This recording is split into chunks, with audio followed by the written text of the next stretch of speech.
Ah mais vous ne reconnaissez pas mes amis, regardez, je vous avais qu'il y aurait une surprise. Tadam! Alexandre Philippe, le très très grand comédien Alexandre Philippe, je suis très heureux de voir, de recevoir, c'est moi qui vais l'interviewer. Alexandre Philippe, en ce moment il y a Balle perdue 3. Ouais, bah ça, je suis pas dedans, hein, tu sais. Oui, non, mais c'est pour rappeler aux gens qui sont dans le 1. Tout à fait. Et quand vous l'aviez fait, la surprise, c'était l'accueil que ça a eu. Extraordinaire. Bah, c'était incroyable. Bah, après, c'est quand même des très bons films, hein. C'est quand même l'éclat total, c'est une super équipe, c'est génial, ils sont décomplexés. Je crois que t'es plus dans le 2 et 3. Non. Et on a vu clairement baisser l'audience. Oui, bah déjà à partir du moment où il n'y a pas ma mère qui regarde le film 7 fois par jour et qui partage avec ses copines. Et voilà. Et oui, je suis heureux de retrouver mon ami Alexandre Philippe. Vous le savez, c'est Orson dans la série Vestiaire. On a vécu ensemble 13 ans. On est en 13e saison. Ça passe toujours sur France Télé. Et voilà, alors là, on est habillé. On ne nous reconnaît pas très bien, mais en général, on est toujours en maillot. Quoique, on a le truc le plus simple. On s'habille ou on se déshabille. Bah surtout qu'au bout d'un moment, on a quand même trouvé ce système absolu de juste enlever et remettre le t-shirt et de laisser tomber avec les jeans et les chaussures, parce que c'est quand même absolument relou entre chaque prise de remettre les chaussures. Absolument. Et d'ailleurs, juste une petite anecdote, après on va échanger avec mon pote, c'est que comme on est un peu feignant, parfois on se cale l'un sur l'autre, et très souvent quand on se déshabille, moi j'attends qu'il se déshabille, je me déshabille juste après, et du coup je sais que je vais faire ça sur toutes les scènes. À part qu'une fois on a eu la même idée en même temps, et on s'est regardé, et personne ne s'est déshabillé. Oui, c'était vraiment du travail de feignant, de se caler sur l'autre pour savoir ça. Il a pas lu la refaire. Alexandre, on est à Paris, Inclusive Day, je suis très content de te recevoir ici. C'est pas forcément, tu me dis si je me trompe, l'endroit où tu vas d'habitude. Écoute, ça s'est goupillé sur plein de facteurs. Et j'avais envie de voir des choses, j'avais envie de voir des gens, j'avais envie de voir du gaming, parce que moi j'adore les jeux vidéo. Ouais, plus ou moins, c'est des sujets qui t'intéressent. Voilà, un scénariste, faut le rappeler. Ouais, tu travailles énormément, tu développes plein de projets, tu es aussi sollicité par d'autres auteurs. Ouais, c'est ça. Bah en ce moment j'ai 3 projets en développement, donc. À toi? Alors, c'est que des projets en collectif. Non, il y en a un. Non, c'est que des projets en collectif. D'accord. En collectif, c'est plusieurs auteurs. Ouais, c'est ça. Ouais, donc ils vont dans des endroits soit on m'attend pas, soit où des choses qui me parlent un peu plus. Donc c'est un peu tous azimuts en ce moment. On est qu'à l'étape de développement, donc je peux pas forcément raconter de quoi ça parle à chaque fois. Bien sûr, mais ce qui est intéressant, c'est d'avoir où tu en es aujourd'hui. Mais par contre, il y a quand même 2 projets sur les 3 qui parlent très sincèrement et très profondément d'inclusion. D'accord. Parce que tout comme toi, j'ai pas encore raconté tout ce que j'avais à raconter sur le sujet. Mais c'est bien, mais on sent quand même que les choses avancent. On le voit avec, je vais dire des poncifs, hein, avec les Paralympiques, avec le film d'Artus. Il y a quand même beaucoup de choses qui sont dans le bon sens. Là, moi, je vois le salon est plein, beaucoup et en exposants et en visiteurs. Donc c'est pas un sujet de niche, c'est plus un sujet de niche. Okay. Et ce qui est normal, parce que c'est quand même une personne sur 6, le handicap.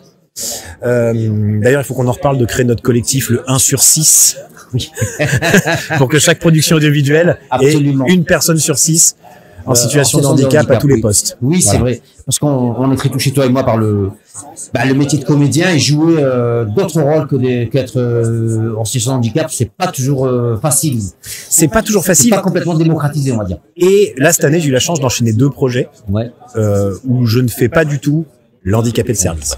Parce qu'il faut rappeler que tu es aussi comédien. Voilà, donc ça c'est plutôt super chouette. Mais camarades, oui, c'est pas une rivière qui est en train de péter un câble. J'aurais rêvé de tourner dans un épisode de Vestiaire. Et donc je sors des vestiaires. Ah, quand on est le patron, on peut vraiment tout se permettre. Bravo. C'est un bon moment parce que nous c'est long, ça fait. On est là depuis 7 heures ce matin. Ouais, ça, et on finit avec Alexandre Philippe en beauté. Oh, on finit après, c'est fini. J'espère, j'aimerais bien. On pourrait boire un café.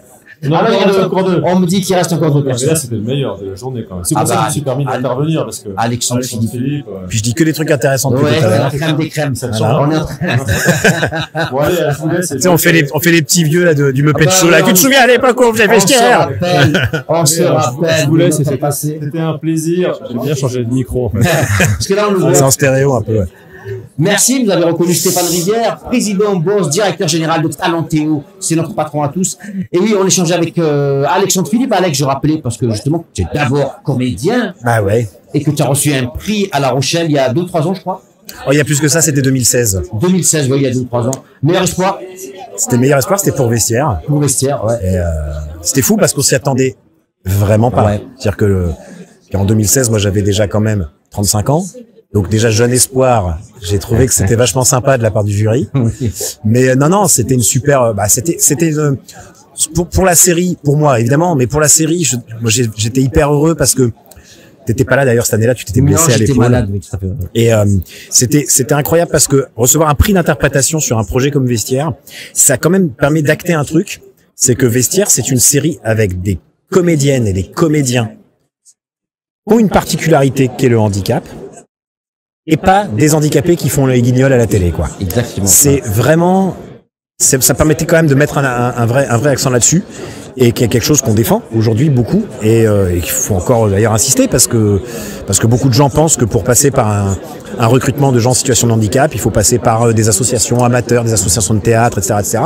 Alors que la vérité, c'est que des comédiennes et des comédiens en situation de handicap, visibles ou invisibles, il y en a plein, mais il y en a plein et plein de gens qui ont envie et qui ne demandent qu'une chose, c'est d'être formés. Donc ouvrez vos conservatoires, ouvrez vos écoles nationales, et accueillez, donnez une chance à tout le monde. Directeur de casting, ouvrez vos castings, c'est très important. Qu'est-ce que tu gardes de ces années Vestiaire? 13 ans, tu as été Orson, donc le personnage principal, avec son acolyte. Avec toi. Son acolyte, j'ai la chance d'être ce personnage, donc Romy, à Caro, évidemment, Naïs Fabre avec nous. Qu'est-ce que tu gardes de ces années? Écoute, vu que c'est toi qui fais l'interview, je vais te faire un peu de lèche. Non, en vérité, au-delà de l'aventure incroyable que ça a été, 13 années, et merci le service public d'ailleurs d'avoir encouragé quand même une série comme ça, qui met quand même des gens à poil, avec des handicaps en Access Prime. C'était quand même assez engagé déjà de leur part, il y a 15 ans maintenant. Oui. Moi, le souvenir que j'oublierai jamais, c'est notre rencontre. C'est-à-dire, on a déjà raconté cette anecdote plein de fois, mais quand on était à ce casting, on se connaissait pas. Absolument pas. Et moi, j'auditionnais un peu avec tout le monde, parce que l'idée, c'était qu'on crée ce fameux duo. Ouais. Et je n'ai su qu'après que toi, créateur de la série, tu n'étais pas du tout garanti d'avoir un des rôles. Ah, il m'avait pas pris. Et que du coup, tu passais le casting au même titre que tous les comédiens.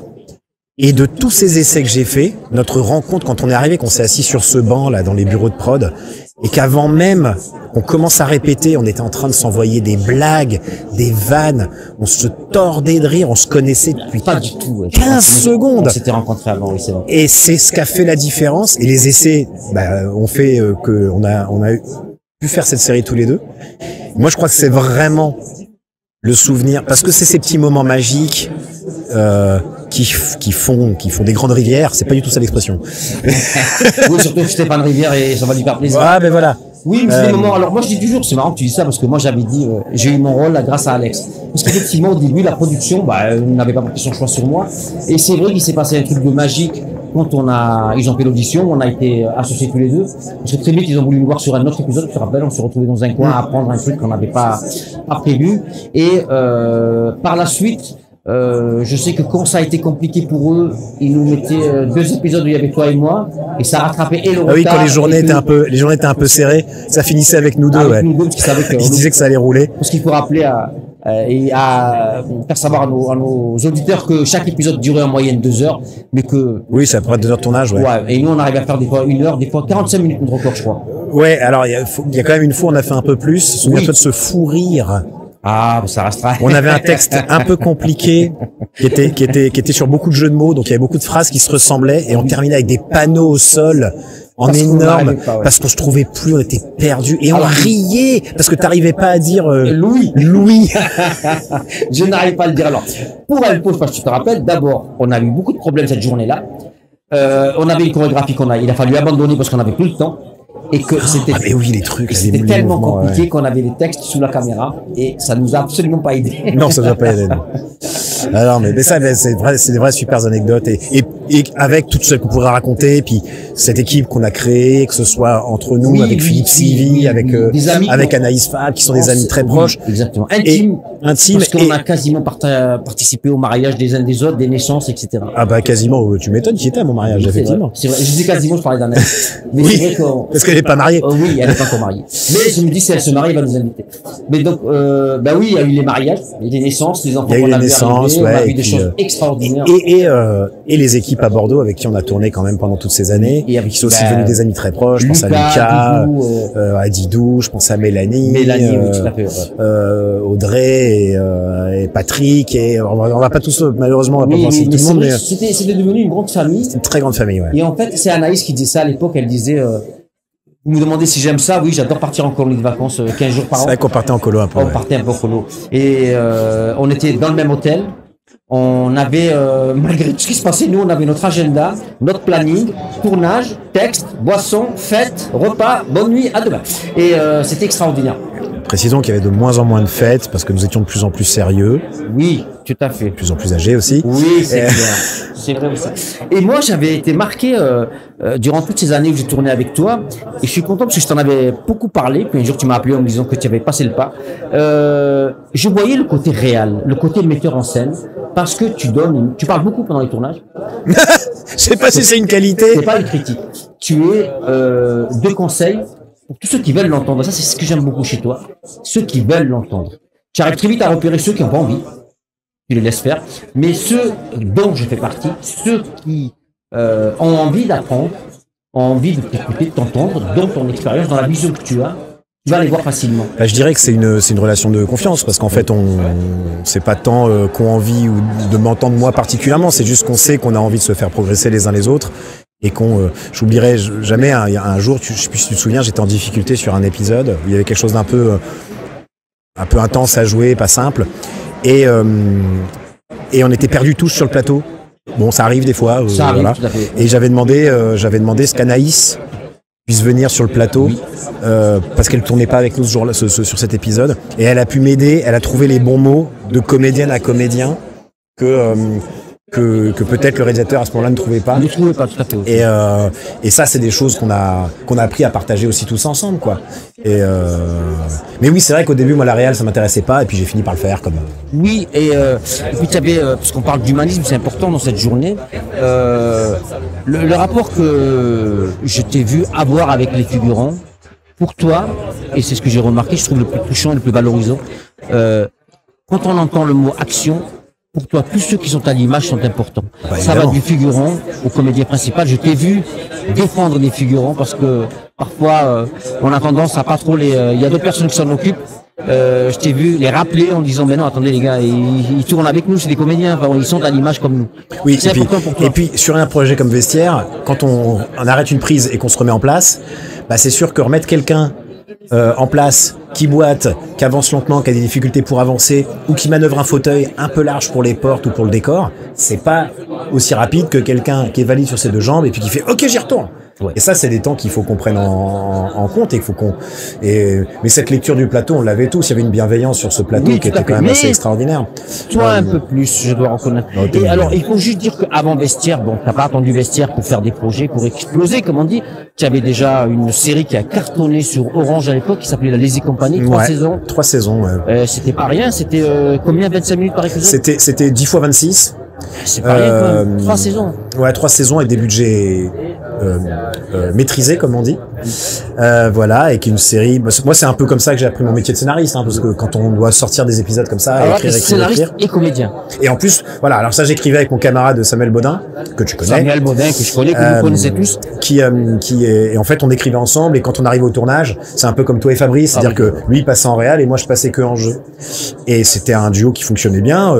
Spoiler alert, on a des projets encore en développement avec Samuel, hein, mais je ne peux pas encore en parler. Mais on a d'autres projets ensemble. Ça c'est plutôt cool. Ça me fait plaisir.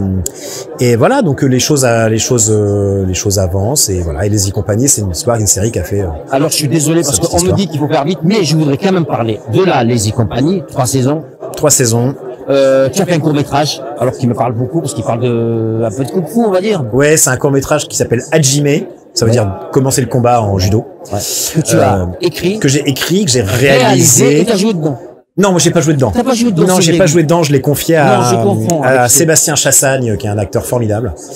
Et on retrouve Anaïs de Vestiaire, on retrouve Aude Goubert, qu'on a eu aussi avec nous dans Vestiaire. Philippe Sivi, je l'ai pris dans Handicops. Ah non, Handicops, je mélange tous les projets, parce que je te suis trop.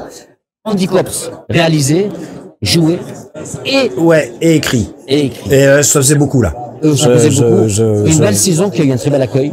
Qui a eu un bel accueil, malheureusement qui n'a pas de suite pour l'instant. Qui a pas de suite. On n'aura pas, mais c'est une série qui m'a permis de rencontrer des gens, de créer de nouvelles choses. Et je touche du bois, là, j'ai des projets qui sont presque l'héritier spirituel de Andy Cops, qui sont dans les tuyaux, que je développe avec des producteurs, qui sont en lecture, notamment chez les chaînes qu'on connaît bien.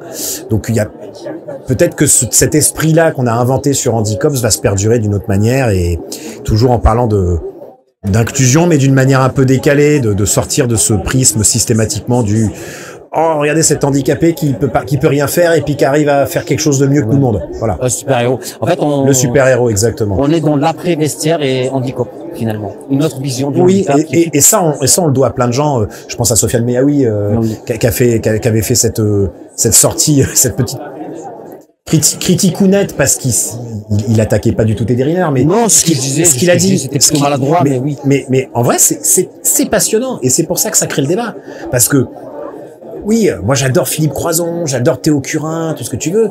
Ils sont super, c'est des copains, on a tourné avec eux. Mais j'ai envie de dire, moi, un sportif de haut niveau qui a des résultats, jusque-là, je trouve pas qu'il y a rien d'extraordinaire pour moi. Par contre, le type qui a 45 ans, qui passe un diplôme et qui devient formateur en jardinier à Marseille devant des jeunes complètement paumés, etc., et qui apprennent le métier de jardinier, etc., et qui sont avec ce mec un film moteur cérébral, on comprend rien à ce qu'il dit. Ah, ça, c'est une histoire qui mérite d'être racontée, je crois. Absolument. Alexandre, je pourrais parler avec toi pendant des heures, on a tellement de choses à se dire. Bah, oui. Mais donc, j'ose dire que tu as plein de projets en cours, on peut pas trop en parler, mais il y a plein de belles choses qui vont arriver. J'espère. Et tu crois qu'on va se retrouver bientôt? Tu sais, Ada, pour toi, je serai là tout le temps. Un grand. Écoute, merci d'être venu. Merci d'avoir répondu, parce que t'es quand même venu, t'es reparti, t'es revenu pour moi. Merci beaucoup. On fait un gros bisou à notre copine Anaïs, elle nous regarde. En tout cas, merci Alex. Merci. Route, et on va se retrouver derrière une caméra, devant, etc. Mais je sais comment exactement. Ça marche. Merci Alex. Merci.